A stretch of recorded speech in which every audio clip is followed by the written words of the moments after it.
Welcome to This Explainer. If you're looking to understand the real, mechanical, nuts and bolts of how a nation literally powers its future, well, you are in the exact right place today. We're looking at a pretty dramatic, real-time shift happening right now in Ghana's energy landscape.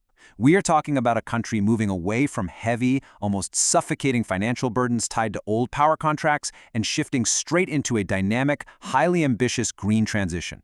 This is a story of massive debt, cutting-edge solar panels, a total government restructuring, and a real race against the clock to the year 2030.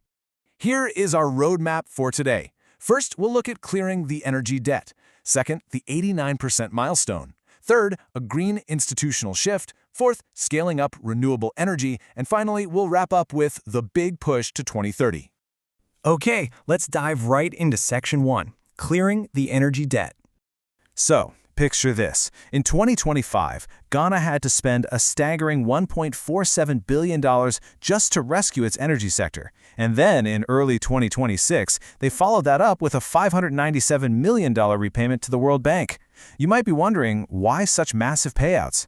Well, years ago, Ghana liberalized its energy sector to attract private investment. They entered into what are known as take-or-pay contracts with independent power producers. Basically, this meant the government was legally locked in to buy a minimum amount of power, even if that electricity went completely unused because demand fell below projections. You can imagine how fast that created a massive fiscal shortfall. Paying off these billions was a deeply painful but ultimately necessary step to reset the board. Now, to really grasp this, we need to look at it from multiple angles. Riska Koopman over at the African Forum and Network on Debt and Development points out a really crucial tension here. See, while global financial institutions might view these debt repayments as necessary fiscal discipline, critics are pointing out that this sets a potentially dangerous precedent. The argument is that the immense costs of these failed public-private partnerships end up getting pushed straight onto everyday citizens. It could mean reducing government spending on absolutely essential services, think healthcare and education, just to satisfy these structural financial arrangements. It perfectly illustrates the really intense balancing act at play here. Moving on to Section 2, the 89% milestone.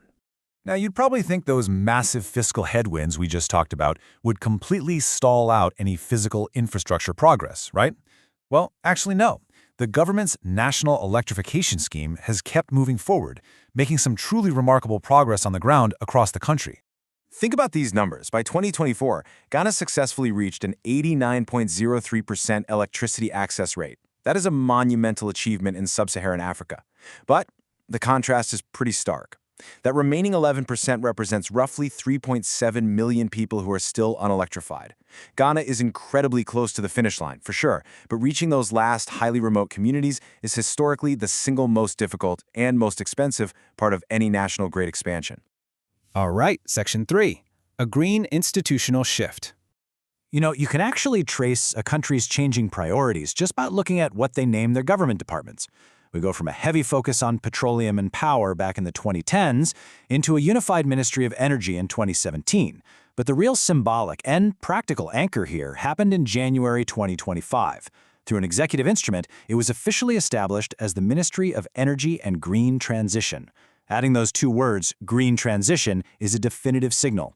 It tells global investors, development partners, and the public that decarbonization and clean energy, they aren't just side projects anymore. They are the central operating mandate.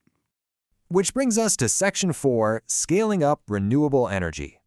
So that new mandate translates directly into action on the ground, like the Scaling Up Renewable Energy Program, or SREP, which officially launched in May 2025 over in the Scene East District. Now, this isn't about building massive centralized power plants. This is a highly targeted mission meant to bring clean, sustainable electricity directly to over 70,000 people living in underserved, off-grid communities. The strategy here is honestly fascinating. Imagine the sheer logistical hurdle of dropping cutting-edge solar tech straight into completely off-grid terrains. No existing wires, no traditional infrastructure. The government is bridging the rural-urban energy divide by literally bypassing the traditional grid in some places. They're building 35 brand-new, localized mini-grids. They are putting 1,450 standalone solar home systems right into the Bono East, Odi, and Savannah regions. And for the urban and peri-urban areas, they're rolling out 12,000 net-metered rooftop solar systems. Seeing this decentralized energy in action is absolutely crucial, because proving you can effectively leapfrog the traditional grid, that completely changes the playbook for rural electrification globally. And that leads us perfectly into Section 5, the big push to 2030. To cross that final gap and reach universal access by 2030, the government is executing what they call the big push. And to do it, they are relying heavily on something called the turnkey electrification model. So instead of the government trying to micromanage a dozen different subcontractors for wires and poles and engineering, they just hand the entire end-to-end execution over to a single contractor. Between 2026 and 2029, they are using this hyper-efficient model to systematically electrify 3 entire regions every single year. It's an aggressive, totally streamlined approach designed to sprint through that final 11% gap. Of course, it's not just about getting the wires out there. It's about what actually flows through them. Ghana is targeting a jump from 4% all the way to 10% renewable energy capacity by 2030. But just as importantly, and this is key to avoiding those debt traps of the past with private producers, this big push includes integrating 1,200 megawatts of new power generation capacity that is owned directly by the state. It's a very calculated move to ensure long-term self-reliance, keep generation costs lower, and really lock down national energy security.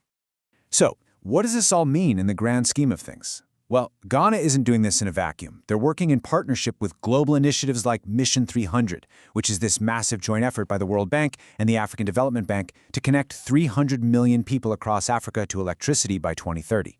If Ghana, after clearing out massive debts, totally reorganizing its government, and deploying rapid off-grid tech, can successfully close its gap and hit that 99% mark, what does that mean for the rest of the continent?